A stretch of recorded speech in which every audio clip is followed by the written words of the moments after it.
देखते हैं इसको। और हैड सबसे पहले आगे हो जाएगा, है ना, और हैड, क्योंकि ये हमारा एक ऑब्जेक्ट है, ऑब्जेक्ट सबसे आगे डाल दिए। अब ये पास्ट दिखेगा आप इंडेफिनिट में, है ना, यानी सिंपल पास्ट में। इसको जब चेंज करेंगे किस में हो जाएगा, तो पास्ट कॉन्टिन्यूअस में आ जाएगा, है ना, past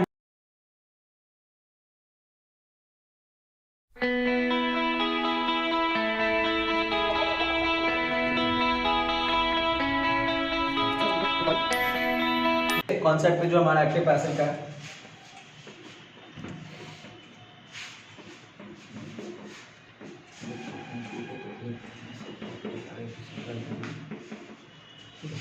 active voice, passive voice, ये जो हमारा कॉन्सेप्ट है बहुत ही इजी। देखिए इसको समझते पहले, इसके बारे में जानने से पहले इसका नीड समझते हैं कि इसका क्या क्या नीड है और किस किस जगह पे इसको हम लोग वर्क में लेते हैं। ठीक है, कहाँ कहाँ पे नीड है और किस किस पर्टिकुलर प्लेस पे इसको हम लोग वर्क में लेते हैं, एक्टिव वॉइस और पैसिव वॉइस। ठीक, तो देखिए एक्टिव वॉइस का मतलब क्या है कि जब कोई एक नॉर्मल सेंटेंस आप बोलते हैं, ठीक है, जितने भी आप सेंटेंस बोलते हैं टेंस को इस्तेमाल करके कि हमारे टेंस वहाँ पे पर्टिकुलर, मतलब कहने का मतलब जो भी ऐसा सेंटेंस आप बना रहे हैं जहाँ पे आपका subject plus word plus object work में आता है, यानी कहने का मतलब जो आपका सब्जेक्ट है वो ज्यादा प्रायोरिटाइज रहता है, उसको ज्यादा महत्व मिलती है रेदर देन कि उसके ऑब्जेक्ट को। ठीक है, यानी जो हम लोग सेंटेंस देखते हैं ना एक्टिव में, वहां पे देखिएगा आपको जो फॉर्मेशन ऑफ सेंटेंस है वो इसी तरीके से दिखता है, जहां पे सब्जेक्ट रहेगी आपकी इंपॉर्टेंट सबसे आगे रहेगा, उसके बाद होगा वर्ब, उसके बाद हमारा आता है ऑब्जेक्ट, यानी कि जिस चीज को लेके बात की जा रही है। तो ये सब आपको देखने को मिलेगा in the term of active voice. पर जैसे आप पैसिव में जाइएगा ना, तो पैसिव में क्या खासियत है कि इसमें जो ऑब्जेक्ट होता है, यानी कि जो उसके जिसके बारे में बात की जा रही है वो हमारी आगे रहेगी, उसके बाद वर्ब, और तब जाके हमारा सब्जेक्ट आता है, यानी कि जो भी हमारा करता है, जो काम कर रहा है यहाँ पे, वो हमारा सबसे लास्ट में रहेगा, क्योंकि इसको सबसे कम प्रायोरिटी लिस्ट में रखा जाता है। और जिस चीज से वर्क हो रही है वो, और जो काम हो रहा है वो, बस इसी को ज्यादा दिखाना महत्वपूर्ण रहता है। तो ये हमारा पैसिव वॉइस हो जाता है जब भी आप कोई भी सेंटेंस जो है ना फॉर्मेशन इस तरीके से करिएगा। और जब हमारा नॉर्मल कोई सेंटेंस रहेगा वो हमारा एक्टिव वॉइस रहेगा। जैसे मैं एक एग्जांपल लिखूं एक्टिव का, ठीक है, एक एक्टिव का अगर मैं एग्जांपल लिखूं यहाँ पे,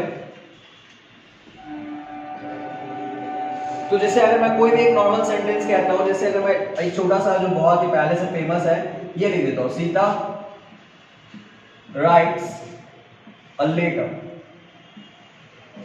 यानी सीता जो है ना एक लेटर लिखती है, सीता राइट्स अ लेटर। जहां पे आप देखिएगा सीता हमारी सब्जेक्ट है, यहाँ पे ये वर्ब है, बिकॉज ये सब्जेक्ट सिंगुलर है तो वर्ब भी सिंगुलर का इस्तेमाल किया गया है। ठीक है, तो सिंगुलर सब्जेक्ट के लिए सिंगुलर वर्ब्स का हमने इस्तेमाल किया। उसके बाद हमने ऑब्जेक्ट को जोड़ा कि हमारा ऑब्जेक्ट क्या है, एक लेटर, यानी कि सीता लिखने का काम कर रही है, सीता इज द सब्जेक्ट है जो काम कर रही है सेंटेंस के अंदर। उसके बाद आपने देखा यहाँ पे जो वर्ब है वो जो कि राइट्स है singular verb and then after the object. ठीक है, ये हमारा ऑब्जेक्ट हुआ। तो ये हमारा एज फॉर्मेट पे हम लोग लिखते आ रहे हैं, जो टेंस के ऊपर था उसी फॉर्मेट को इस्तेमाल करके हम लोग लिखते जा रहे हैं। और ये तब हमारा कहलाएगा एक एक्टिव वॉइस, जहां पे आप सिंपल शब्दों को बहुत आसानी से लिखते हैं, जहां पे आप जो सब्जेक्ट है उसको सबसे आगे लिख देते हैं, क्योंकि सबसे प्रायोरिटी की बात होती है। मतलब इसका अगर हिंदी देखा जाए तो क्या होगा, सीता एक खत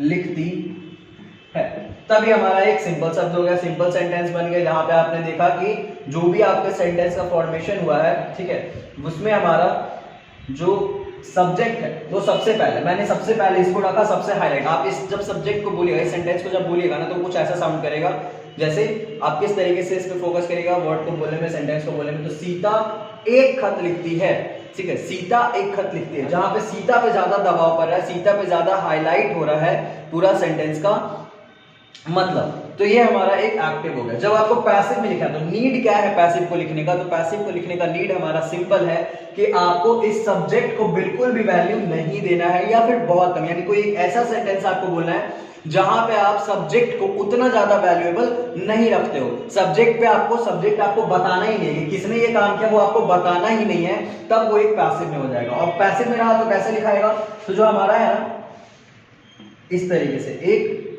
खत लिखा जाता है सीता के द्वारा, ठीक है, तब ये हमारा कहलाएगा एक पैसिव वॉइस, जहां पे हमने ये बता दिया कि हमारा जो सेंटेंस है ना वहां पे काम क्या है, एक ऑब्जेक्ट का, एक खत लिखा जा रहा है वो ज्यादा इंपॉर्टेंट है, और किसके द्वारा लिखा जा रहा है वो उतना ज्यादा इंपॉर्टेंट नहीं है। खत और लिखा जाता है, ये हमारा वर्ब शो कर दिया, ठीक है। तो इतनी चीजें पे ज्यादा फोकस्ड है, और किसके द्वारा किया जा रहा है उस पे हमको ज्यादा हाईलाइट नहीं करना है चीजों को, ठीक है। तब ये हमारा कहलाता है एक पैसिव वॉइस। इस कंडीशन में हमारा एक पैसिव वॉइस बन गया है। तो बेसिकली आपने जगह देख लिया, इस्तेमाल देख लिया कि पैसिव वॉइस को कैसे इस्तेमाल में रखते हैं और कैसे पैसिव वॉइस को यूज किया जाता है, किन जगह पे पैसिव वॉइस का यूज किया जाता है। मैं वापस एक बार बता दूं कि एक्टिव वॉइस जब भी आप लिखिएगा तो हमारा नॉर्मल टेंस के फॉर्मेशन स्ट्रक्चर पे रहता है, जहां पे आप आसानी से सब्जेक्ट, वर्ब और ऑब्जेक्ट को पुट करिएगा, जहां पे जो काम करने वाली है वो सबसे आगे दिखेगी, उसके बाद फिर आपको वर्ब दिखेगा, और उसके बाद फिर जिस चीज से काम किया जा रहा है, जिस चीज से काम लिया जा रहा है वो आपका डायरेक्ट ऑब्जेक्ट देखने को मिलेगा। पर जो पैसिव वॉइस में कन्वर्ट करेंगे तो सबसे ज्यादा इंपॉर्टेंस हमको इन्हीं दोनों को देना होता है, और फिर हमारा सब्जेक्ट को उतना कुछ खास इंपॉर्टेंस नहीं देते हैं, और इसलिए उसको सबसे आखिरी में लिखा जाता है, सबसे लास्ट में लिखा जाता है, ठीक है। तो ये था हमारा ऑल इन ऑल इसका यूसेज। अब हम लोग इसको देखते हैं कि क्या क्या इसमें कंडीशंस हैं जिसके थ्रू हम लोग एक्टिव पैसिव को बनाते हैं, ठीक है। तो देखिए इसमें बहुत सिंपल सिंपल से छोटे रूल्स हैं, जिसके बाद फिर आपको एक्टिव पैसिव कभी भी टफ नहीं लगने वाला है।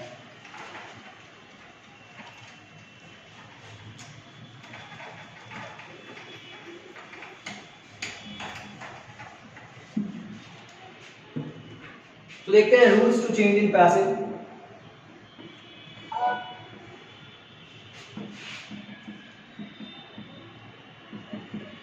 यानी पैसिव में बदलने का रूल्स क्या क्या है, rules to change in passive voice. Passive voice में आप किसी सेंटेंस को चेंज करते हैं तो उसका रूल क्या है। सबसे पहला देखिए आपको क्या करना होता है ना कि सब्जेक्ट, वर्ब, ऑब्जेक्ट, ये हमारा एक एक्टिव का सेंटेंस होता है। इसमें करना कुछ नहीं, जो ऑब्जेक्ट है आपका उसको सबसे आगे ले आना है, उसके बाद सबसे लास्ट में आपको सब्जेक्ट को डाल देना है, और वर्ब ऐसे ही रहेगा, ठीक है। तो हमने देखा कि ऑब्जेक्ट सबसे पहले आ गया हमारा, उसके बाद आया हमारा वर्ब। पर हम लोग जब भी अगर सब्जेक्ट को जोड़ेंगे ना तो वहां पे एक बाई को लगा देंगे। अगर आपको मान लीजिए सेंटेंस में सब्जेक्ट दिखाना रह जाए, यानी आपको किसी तरीके से सेंटेंस को दिखाना रहे कि हाँ मेरे पास सब्जेक्ट भी है, ठीक है, उसको भी आपको मेंशन करना है, तो उसके लिए क्या करेंगे ना कि आपको पहले वर्ब के बाद बाई लगाना पड़ेगा, ठीक है।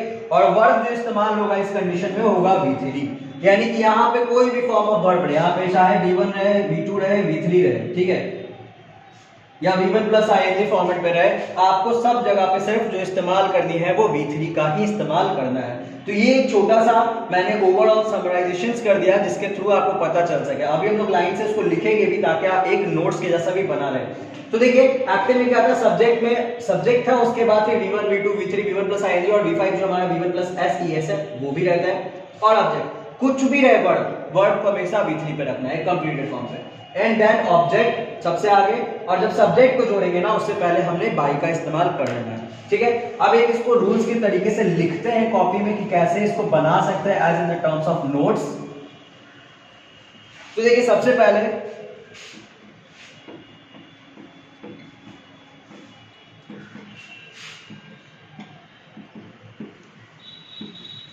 मेन वर्ब के रूप में आपको क्या करना है कि V3 का इस्तेमाल करना है। Use V3 as the main verb, ठीक है। मेन वर्ब जो आपका रहेगा एक सेंटेंस में वहां पे V3 का इस्तेमाल करना है। ये सबसे पहली थिंग है हमारे पास। जो दूसरी पार्ट है, ठीक है, जो दूसरा हमारा टाइम है वो टेंस के हेल्पिंग वर्ब को चेंज करना, यानी टेंस में जो भी हमारी हेल्पिंग वर्ब, मेन वर्ब तो हमने फिक्स कर दिया कि मेन वर्ब क्या है हमारा V3 रहेगा, चाहे कोई सा भी जगह रहे, कोई सा भी सेंटेंस रहे, कैसा भी, वहां पे हमको मेन वर्ब V3 रखना है। अब बात आती है हेल्पिंग वर्ब की, तो हेल्पिंग वर्ब कहां कहां चेंज होता है। तो जो प्रेजेंट का पार्ट है ना, प्रेजेंट इंडेफिनिट, ये हमारा PI का मतलब प्रेजेंट इंडेफिनिट यानी कि सिंपल प्रेजेंट टेंस है, वो हमारा चेंज होगा किसमें, सिंपल प्रेजेंट टेंस जो है वो पास्ट में चला जाएगा, पास्ट इंडेफिनिट, ठीक है, पास्ट इंडेफिनिट या past simple past tense,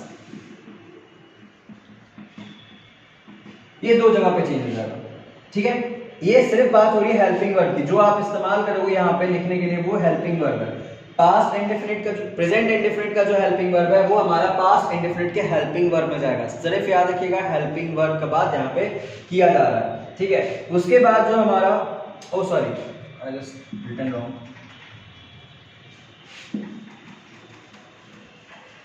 back shifting नहीं होती यहाँ पे।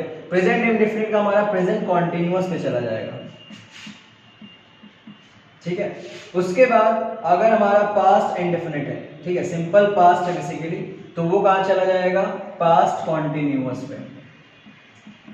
ठीक है, अगर हमारा सिंपल फ्यूचर रहा तो वो हमारा फ्यूचर कॉन्टिन्यूअस पे चला जाएगा। ठीक है, उसके बाद आई होप आप लोगों को दिख रहा होगा यहाँ तक, उसके नीचे हम लोग पढ़ते हैं, अगर हमारा किसी भी जगह पे जो सेंटेंस रहा वो अगर परफेक्ट में रहा यानी प्रेजेंट परफेक्ट, तो वो हमारा चला जाएगा प्रेजेंट परफेक्ट कॉन्टिन्यूअस। एक बार यहाँ तक स्क्रीनशॉट ले लीजिए, उसके बाद फिर हम ऊपर लिखते हैं, बिकॉज नीचे स्पेस फिर दिखेगा नहीं कैमरे में। ठीक है, मैं इसको ऊपर इरेज कर रहा हूँ। ठीक है, और आप लोग एक बार स्क्रीनशॉट ले लीजिए अगर चाहे तो, या फिर मैं वापस से इसको लिख देता हूँ। ठीक है, सबसे पहला पॉइंट हम लोग लिख लिए हैं कि use of V3 as the main verb. Main verb के रूप में हमको सबसे पहले V3 का इस्तेमाल करना, और ये चेंजेस मैं बता देता हूँ, ये सब जितने चेंजेस हम लोग देख रहे हैं वो सिर्फ एक हेल्पिंग वर्ब के लिए। ठीक है, मैं इसको वापस से इरेज करके लिख देता हूँ बिकॉज नीचे जगह नहीं है हमारे पास।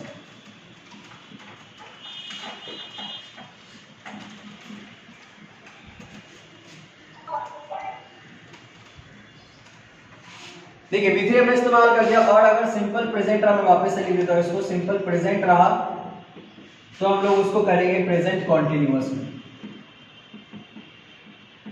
ठीक है, सिंपल पास्ट रहा, सिंपल फ्यूचर रहा, इसको पास्ट कॉन्टिन्यूअस, इसको फ्यूचर कॉन्टिन्यूअस। कितनी बातें हो गई हमारी। ये था हमारा सिंपल टेंसेस के लिए, कि सिंपल टेंसेस में हमारी ये स्ट्रक्चर्स को फॉलो की जाती है। ठीक है, उसके बाद हम लोग देखते हैं जो हमारा परफेक्ट टेंस है, यानी अगर आपके पास प्रेजेंट परफेक्ट रहा तो वो हमारा चला जाएगा प्रेजेंट परफेक्ट कॉन्टिन्यूअस में।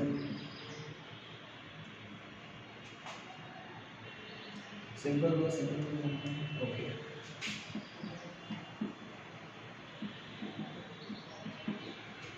अगर हमारा पास्ट परफेक्ट रहा, पास्ट परफेक्ट कॉन्टिन्यूअस में। ठीक है, तो ये चीजें होती हैं हमारे पास। ठीक है, जहां पे हमने देखा कि सिंपल प्रेजेंट, सिंपल पास्ट और सिंपल फ्यूचर का इसमें चला जाएगा। ठीक है, उसके बाद प्रेजेंट परफेक्ट, पास्ट परफेक्ट और फ्यूचर परफेक्ट जो है उसको हम लोग चेंज कर देंगे फ्यूचर परफेक्ट कॉन्टिन्यूअस में। ठीक है, ये पार्ट हमारी दी जाती है। अब ये सब जितना भी हमने देखा ना वो सिर्फ हमारे हेल्पिंग वर्ब के टर्म्स के लिए, यहाँ पे सिर्फ हम लोग चेंज करेंगे वो क्या है, हेल्पिंग वर्ब। आपको हेल्पिंग वर्ब अगर इसकी रखनी है तो आप हेल्पिंग वर्ब ही सिर्फ चेंज कर पाओगे, और भी कुछ इसमें चेंज नहीं कर पाओगे। और बाकी जो हमारा मेन वर्ब था वो V3 ही रहेगा एज इट इज, जो हमने बताया था। ठीक है, तो हेल्पिंग वर्ब को अगर सिंपल प्रेजेंट में ना, मान लीजिए आपको कोई एक सेंटेंस रहा, इस पे एग्जांपल करेंगे हम लोग। सेंटेंस रहा वो सिंपल प्रेजेंट में है तो उसको हम लोग पास्ट कॉन्टिन्यूअस, उसके आगे का एक टेंस का इस्तेमाल करेंगे। देखिएगा सब में जो इस्तेमाल किया जा रहा है वो उसके एक आगे के टेंस का इस्तेमाल किया जा रहा है ना। सिंपल प्रेजेंट है उसके आगे का टेंस इस्तेमाल कर लिए, सिंपल पास्ट है पास्ट के आगे का टेंस का इस्तेमाल कर लिए, सिंपल फ्यूचर है फ्यूचर के आगे का टेंस का इस्तेमाल कर लिए, प्रेजेंट परफेक्ट है प्रेजेंट परफेक्ट कॉन्टिन्यूअस उसके आगे का एक टेंस का हेल्पिंग वर्ब इस्तेमाल कर लिए, पास्ट परफेक्ट है पास्ट परफेक्ट कॉन्टिन्यूअस उसके एक आगे का हेल्पिंग वर्ब का इस्तेमाल कर लिए, फ्यूचर परफेक्ट है तो फ्यूचर परफेक्ट कॉन्टिन्यूअस उसके आगे का हेल्पिंग वर्ब का इस्तेमाल कर लिए। और जब कभी भी आपका जो हेल्पिंग वर्ब, मान लीजिए आपका कोई एक सेंटेंस रहा परफेक्ट कंटिन्यूअस में, परफेक्ट कंटिन्यूअस में, मान लीजिए कोई एक सेंटेंस ही हमारा इसमें आया तो इसका कोई भी पैसिव वॉइस नहीं बनेगा। इंपॉर्टेंट चीजें याद रखिएगा। उसके बाद फ्यूचर कॉन्टिन्यूअस, फ्यूचर कॉन्टिन्यूअस इसका भी कोई नहीं बनेगा पैसिव वॉइस, यानी दो चीजों के पैसिव वॉइस नहीं बनते हैं। तीन टेंस इसमें हो गया, present perfect continuous, past perfect continuous और फ्यूचर परफेक्ट कॉन्टिन्यूअस, इसका कोई भी पैसिव वॉइस में कन्वर्जन नहीं किया जाता है। या फिर फ्यूचर कॉन्टिन्यूअस पार्ट जो हमारा, ठीक है, फ्यूचर प्रोग्रेसिव टेंस जो हम लोग पढ़ता है कॉन्टिन्यूअस का पार्ट, इसका भी कोई भी पैसिव वॉइस नहीं होता है। ठीक है, तो अभी हमने इसको देखा। उसके बाद हमारी एक और प्रॉपर्टी है जो कि हम लोग देखेंगे। तो पहले ये देख लीजिए, जितने भी सिंपल प्रेजेंट टेंस है इसमें present continuous, simple past, past continuous, simple future, future continuous, उसके साथ प्रेजेंट परफेक्ट जो है वो present perfect continuous, past perfect जो है past perfect continuous, future perfect जो है फ्यूचर परफेक्ट कॉन्टिन्यूअस में कन्वर्ट हो जाएगा as in the terms of helping verbs. ठीक है, अभी मैंने आपने देखा होगा कि मैंने कॉन्टिन्यूअस जो हमारा प्रेजेंट कॉन्टिन्यूअस में अगर सेंटेंस रहा या पास्ट कॉन्टिन्यूअस में सेंटेंस रहा, मैंने उसके लिए नहीं बताया, उसके लिए अलग रूल है, इसीलिए मैंने उसको यहाँ पे नहीं लिखा है। ठीक है, जो सेम रूल है हमारा इस तरीके का, जितने भी हेल्पिंग वर्ब इन सब में रहेंगे, ठीक है, ये इधर हमारा एक्टिव को दिखा रहा है और इधर हमारे पैसिव को दिखा रहा है। यानी कि जब आप कन्वर्जन करिएगा एक एक्टिव से पैसिव में, तो अगर आपका एक्टिव इसमें रहा तो उसमें जो हेल्पिंग वर्ब इस्तेमाल करेंगे वो इसका करेंगे। ठीक है, और जो मेन वर्ब है वो V3 को रखेंगे। ठीक है, ये दो चीजें इंपॉर्टेंट है समझनी। क्लियर है?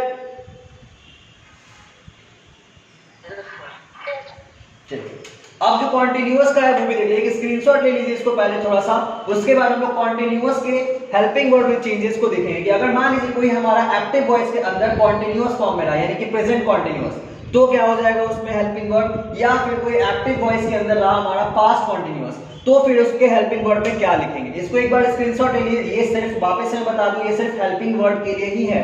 अगर आपका एक्टिव में ये सब रहा तो उसमें जो हेल्पिंग वर्ब इस्तेमाल होगा वो ये सब का होगा। ठीक है, पैसिव के टर्म्स में। क्लियर? एक स्क्रीनशॉट ले लीजिए और मेन वर्ब आपका हमेशा V3 ही रहेगा और इन सब में कोई भी जो पैसिव वॉइस है वो नहीं बनाई जाती। अगर कोई भी हमारा एक सेंटेंस इस टेंसेस के ऊपर बेस्ड रहा तो उसकी पैसिव में कन्वर्जन नहीं होती है। ठीक है, एक बार इसको स्क्रीनशॉट ले लीजिए, फिर मैं इसको इरेज करता हूं। चलिए, आई होप आपने स्क्रीनशॉट ले लिया होगा। आगे देखते हैं रूल्स।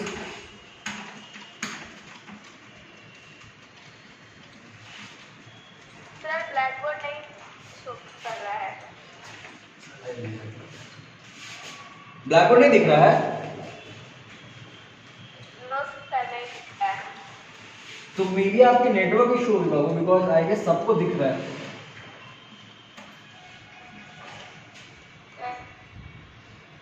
चलिए, अब देखिए कॉन्टिन्यूअस टेंसेस में क्या होता है। अगर हमारा कोई एक सेंटेंस रहा प्रेजेंट कॉन्टिन्यूअस फॉर्म पे, ठीक है, प्रेजेंट कॉन्टिन्यूअस, इसको जब चेंज करेंगे ना तो इसको जो हेल्पिंग वर्ब आएगा वो इस तरीके से आएगा। अगर प्रेजेंट कॉन्टिन्यूअस है तो हेल्पिंग वर्ब भी आपका प्रेजेंट कॉन्टिन्यूअस का ही रह जाएगा। ठीक है, समझिए इस बात को कि जो अगर हमारा कोई एक सेंटेंस प्रेजेंट कॉन्टिन्यूअस में रहा तो उसमें जो हेल्पिंग वर्ब इस्तेमाल करेंगे वो सेम ही रहेगा, प्रेजेंट कॉन्टिन्यूअस का, पर इसमें एक चीज ऐड हो जाएगी, वो है बीइंग। यानी जब कभी भी आप प्रेजेंट कॉन्टिन्यूअस को एक्टिव वॉइस में रखे हुए हैं, यानी कि आपका कोई एक एक्टिव वॉइस है जो कि प्रेजेंट कॉन्टिन्यूअस में है, ठीक है, तो जब इसको आप पैसिव में कन्वर्ट करिएगा ना तो यहाँ पे आपका प्रेजेंट कॉन्टिन्यूअस का ही हेल्पिंग वर्ब आएगा जो कि इज एमआर है, पर उसके साथ हमारा बीइंग का एडिशन हो जाएगा। ठीक है, उसमें आप बीइंग जोड़ देंगे। अगर कोई एक सेंटेंस हमारा पास्ट कॉन्टिन्यूअस में है, ठीक है, जब पास्ट कॉन्टिन्यूअस में एक्टिव के टाइम पे वो पास्ट कॉन्टिन्यूअस में, तो जब इसको चेंज करेंगे तो क्या हो जाएगा, पास्ट कॉन्टिन्यूअस के ही हेल्पिंग वर्ब को रखेंगे पर इसमें अगेन बीइंग का एडिशन कर देंगे। ठीक है, इसमें बीइंग जोड़ देंगे। तो ये चीजें हमारी होती है।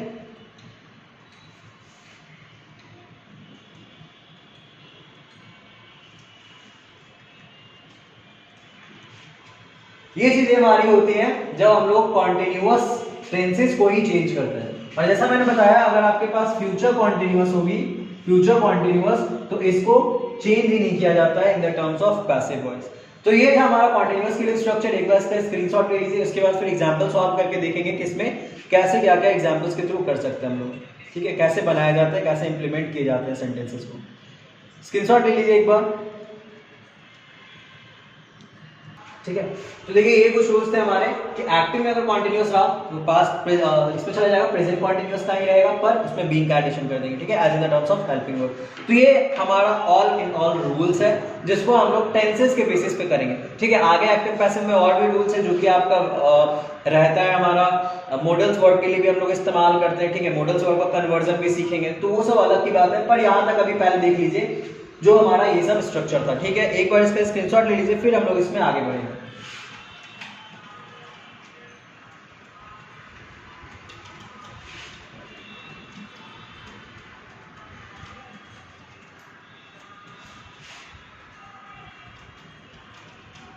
चलिए इस पे क्वेश्चन कुछ करके देखते हैं हम लोग। ठीक है, सारे पे एक एक क्वेश्चन करके देख लेते हैं ताकि ज्यादा अच्छे से क्लैरिटी हमें मिल जाए।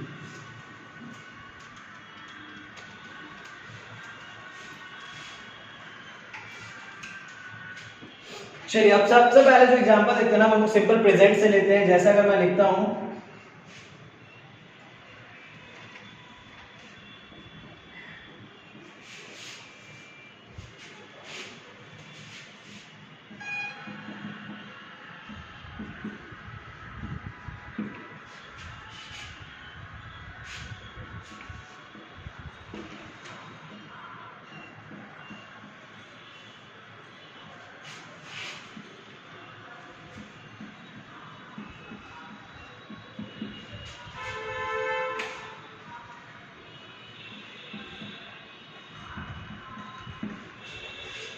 ये दो सेंटेंसेस आपके पास, ठीक है। आप लोग ट्राई करिए कॉपी में इसको करने का, ठीक है। और हो जाए तो फिर मिला लेते हैं, ठीक है। आप लोग के पास मैं 30 सेकंड्स का टाइम देता हूँ, आप लोग एक बार ट्राई करिए इसको कन्वर्ट करने का, ठीक है। क्या क्या चीजें इंपॉर्टेंट है वो सोच लीजिएगा। आपको सारे रूल्स आपने लिख रखे, उसके अकॉर्डिंग ही चेंज करना है। तो आप लोग बस टाइम है, ट्राई करिए इसको कन्वर्ट करने का।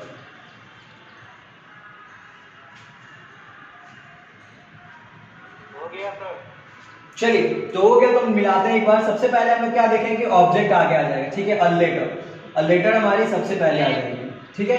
अ लेटर। उसके बाद रोहन राइट्स अ लेटर, ये मेरा किस में है तो प्रेजेंट इंडेफिनिट में। आप देख पाइएगा ये प्रेजेंट इंडेफिनिट में किस में चला जाएगा, किसका हेल्पिंग वर्ब का इस्तेमाल करेंगे तो वो हो जाएगा हमारा प्रेजेंट कॉन्टिन्यूअस का हेल्पिंग वर्ब, है ना। प्रेजेंट इंडेफिनिट में पहले से है, प्रेजेंट इंडेफिनिट में पहले से है, और जो हेल्पिंग वर्ब आप लोग इसका इस्तेमाल करेंगे वो क्या हो जाएगा, प्रेजेंट कॉन्टिन्यूअस का। तो हेल्पिंग वर्ब क्या हो जाएगा इसका, अ लेटर। ये सिंगुलर है ना, एक सिंगुलर है, तो सिंगुलर के लिए जो हम लोग हेल्पिंग वर्ब इस्तेमाल करेंगे वो इज का हो जाएगा। और राइट्स हमारा वर्ब है, V3 का इस्तेमाल करेंगे आप लोग तो क्या हो जाएगा, रिटन। तो a letter is written by, अब देखिए यहाँ पे मैंने बताया था कि जब भी आपको सब्जेक्ट जोड़ना है बाय लगाएंगे, तो बाय रोहन। ये मेरा सेंटेंस बन के हो गया कंप्लीट। जहां पे आपने देखा अ लेटर जो था हमारा वो एक ऑब्जेक्ट था, है ना, ऑब्जेक्ट, ये सबसे पहले आ गया। अब क्योंकि ऑब्जेक्ट सबसे आगे आ गया ना, तो आपको हेल्पिंग वर्ब भी इसी ऑब्जेक्ट के अकॉर्डिंग चुननी है। याद रखिएगा, जो हेल्पिंग वर्ब आप लीजिएगा सिंगुलर या प्लूरल आप डिसाइड करके लेते हैं ना। हेल्पिंग वर्ब जितनी भी जगह पे वो दो कैटेगरी में, इधर सिंगुलर और या तो प्लूरल। तो जो हेल्पिंग वर्ब आप चूज करिएगा वो किससे चूज करिएगा, अपने ऑब्जेक्ट को देखते हुए, ठीक है। तो सबसे पहले आपका ऑब्जेक्ट आ गया, तो इसको देखते हुए हम लोग सिंगुलर या प्लूरल के हेल्पिंग वर्ब का इस्तेमाल करेंगे। तो ऑब्जेक्ट अ लेटर है यानी सिंगुलर है, और सिंगुलर में प्रेजेंट कॉन्टिन्यूअस में क्या इस्तेमाल करते हैं, इज का करते हैं। तो इज हमारा यहाँ पे हेल्पिंग वर्ब आ गया। समझ आया होगा कॉन्सेप्ट ये कैसे बना, ठीक है। इज आ गया हमारा। उसके बाद रिटन, क्योंकि राइट का थर्ड फॉर्म रिटन होता है। और फिर हमने सब्जेक्ट को जोड़ने के लिए जो बाय का यूज पढ़ा था वो देख लिया, एंड देन आफ्टर सब्जेक्ट को मैंने यहाँ पे लिख दिया, ठीक है। दूसरा क्वेश्चन एक और, ठीक है। तो यहाँ पे स्पोर्ट्स लिखा हुआ है, स्पोर्ट्स मतलब ये मल्टीपल है, स्पोर्ट्स पहले लिख देते हैं। अब स्पोर्ट्स आप देखिएगा अगेन, ये जो हमारा सेंटेंस है वो आपका सिंपल प्रेजेंट के अंदर ही आया हुआ है। ये जो सेंटेंस है हमारा ये भी सिंपल प्रेजेंट है। इसको चेंज करेंगे तो क्या हो जाएगा, इसका नेक्स्ट वाला प्रेजेंट कॉन्टिन्यूअस में आ जाएगा, प्रेजेंट कॉन्टिन्यूअस इसके अंदर चला जाएगा। और जब प्रेजेंट कॉन्टिन्यूअस में आ जाएगा तो प्रेजेंट कॉन्टिन्यूअस के हेल्पिंग वर्ब का इस्तेमाल कर लेंगे। तो देखिएगा यहाँ पे स्पोर्ट्स लिखा हुआ है, यहाँ पे तो अ लेटर था यानी कि सिंगुलर था। जब स्पोर्ट्स है यानी कि ये मल्टीपल है, अलग अलग बातें हो रही है, यानी एक से ज्यादा, यानी कि प्लूरल है। और प्लूरल के लिए प्रेजेंट कॉन्टिन्यूअस के अंदर हमारे पास डिफाइनेबल है एक हेल्पिंग वर्ब जो कि है आर। तो स्पोर्ट्स आर। अब प्लेज का थर्ड फॉर्म क्या हो जाएगा, वो played. Sports are played by Rajesh. इतना सिंपल है। देखिए कहीं भी दिक्कत नहीं हुआ। यहाँ पे देखिएगा आप अगेन क्या हुआ कि स्पोर्ट्स सबसे पहले आ गया, स्पोर्ट्स जो हमारा ऑब्जेक्ट था वो सबसे पहले आ गया, स्पोर्ट्स हो गया। उसके बाद हेल्पिंग वर्ब हमने चुनना है। हेल्पिंग वर्ब क्या हो जाएगा, सिंपल प्रेजेंट में है प्रेजेंट कॉन्टिन्यूअस का हेल्पिंग वर्ब, जैसा कि हमने देखा था रूल्स के अंदर। और प्रेजेंट कॉन्टिन्यूअस का जो हेल्पिंग वर्ब है वो एक से ज्यादा चीजों के लिए यानी कि प्लूरल के लिए हमने देख लिया था कि आर होता है, हमने टेंस में सीखा था इस चीज को। तो आर का इस्तेमाल कर लिया। उसके बाद प्लेज का जो हमारा थर्ड फॉर्म है उसको लगा ली, दैट इज प्लेड। उसके बाद बाई के साथ स्पोर्ट्स को हमने कनेक्ट, सॉरी बाई के साथ हमने सब्जेक्ट को कनेक्ट कर दिया। तो ये हमारा बन के क्रिएट हो गया। आई होप इसमें कोई दिक्कत नहीं हुआ होगा, है ना। एक और नेक्स्ट एग्जांपल देखते हैं। अब ये हमारा था सिंपल प्रेजेंट का, पूरा तरीके से हमने देख लिया। सिंपल पास्ट का देखते हैं एक बार।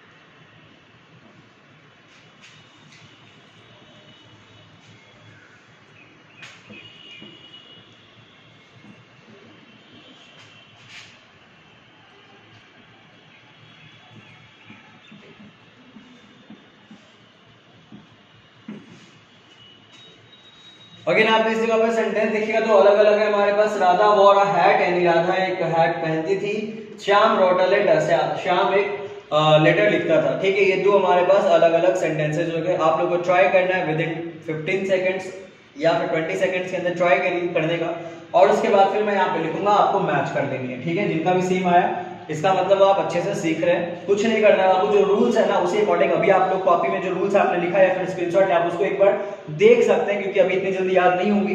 पर उसके बाद जब धीरे धीरे आप प्रैक्टिस कर लेंगे फिर पैसिव वॉइसेस आपके लिए बहुत ज्यादा इजी हो जाएंगे। एक बार आपको रूल्स याद हो गया, आप आसानी से इसको कर पाएंगे। ठीक है, चलिए देखते हैं इसको। अ हैट सबसे पहले आगे हो जाएगा, है ना। अ हैट, क्योंकि ये हमारा एक ऑब्जेक्ट है, ऑब्जेक्ट सबसे आगे डाल दिए। अब ये पास्ट लिखेगा आप इंडेफिनिट में, है ना, यानी सिंपल पास्ट में। इसको जब चेंज करेंगे किसमें हो जाएगा, तो पास्ट कॉन्टिन्यूअस में आ जाएगा, है ना। पास्ट यानी एक हैड की बात है, और पास्ट कॉन्टिन्यूअस के दौरान टेंस में आपने एक सिंगुलर के लिए आपने वाज का इस्तेमाल करा होगा। तो हैड वाज, अब वॉर है, वॉर का थर्ड फॉर्म हमारे लिए वॉर्न हो जाता है। A had was Warne bye Radha. ये हमारा बन के हो गया कंप्लीट, जहां पे हमने देखा कि ऑब्जेक्ट आ गया हमारा, ये हेल्पिंग वर्ब आ गया आगे के टेंस का, ये हमारा V3 आ गया, और हमने बाय के साथ सब्जेक्ट को जोड़ दिया है। तो ये अगर आप लोग का आंसर आया होगा तो ये बहुत आसानी से क्लियर हो गया। नेक्स्ट हमारा Shyam wrote a letter, Shyam एक लेटर लिखता था। इसमें क्या हो जाएगा, अगेन बहुत सिंपल है, अ लेटर को सबसे आगे ले आएंगे बिकॉज वो हमारा एक ऑब्जेक्ट है। तो अ लेटर, अब देखिए Shyam wrote again past continuous में हो गया। अच्छा, इसको मैं थोड़ा सा चेंज करता हूं, लेटर्स कर देता हूं, ठीक है।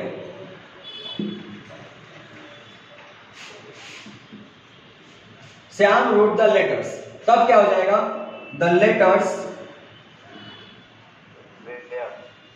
वॉज, ठीक है, वॉज नहीं, लेटर्स है, word written by Shyam.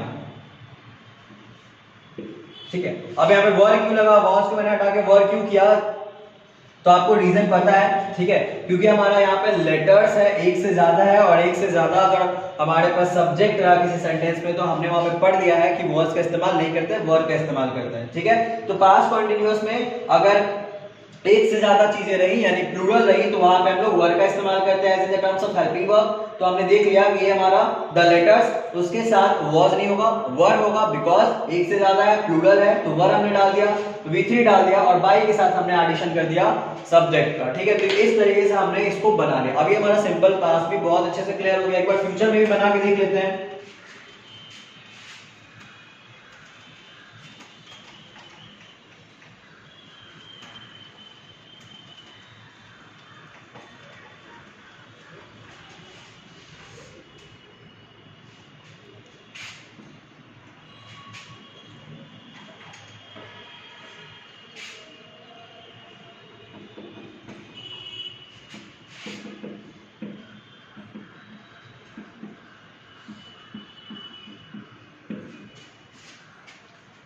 Sita will find the books.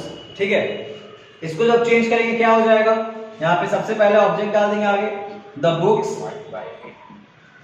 अब आपको याद है, अगर आपने पढ़ा होगा, ठीक है, ये हमारा किसमें है, तो हमारा सिंपल फ्यूचर में है। इसको जब चेंज करेंगे तो हमारा हो जाएगा फ्यूचर कॉन्टिन्यूअस। फ्यूचर कॉन्टिन्यूअस में आपको याद होगा कि जो सेंटेंस में इस्तेमाल किया जाता है हेल्पिंग वर्ब कब होता है, विल बी।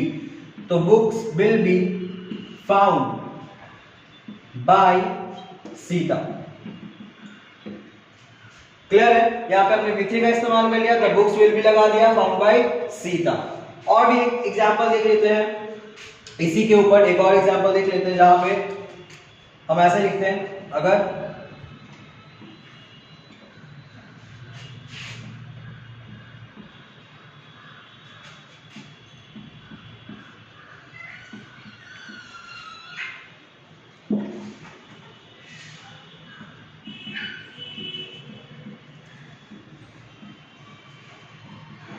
क्या हो जाएगा,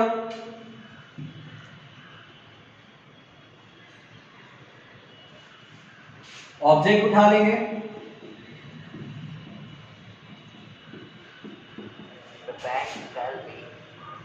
the bank will be robbed by Radha and Meera, ठीक है। तो वहां पे आप ये चाहें तो लिख सकते हैं। देखिए आप इस जगह पे ना एडिशन नहीं करना भी चाहें तो भी ठीक है। अब यहाँ पे अगर आप सिर्फ इतना लिखते हैं, मैंने आपको क्या बताया कि आपका सब्जेक्ट इतना भी ज्यादा नेसेसरी नहीं होता। आपका जब मानो आप चाहें तो डाल सकते हैं यूजिंग बाय, और अगर नहीं मानो तो आप नहीं भी डाल सकते। तो उस कंडीशन पे आप देखिएगा यहाँ पे मैंने सब्जेक्ट नहीं डालना जरूरी समझा कि सब्जेक्ट अगर नहीं भी ऐड करेंगे कोई दिक्कत की बात नहीं है। जो मेन काम था हमने वो दिखा दिया। काम क्या हुआ कि बैंक में चोरी पड़ी, ठीक है, बैंक में चोरी की गई और हमने उस चीज को लिख दिया। अब किसने किया ये उतना इंपॉर्टेंट नहीं होता है, बिकॉज आप देखिएगा जो मेन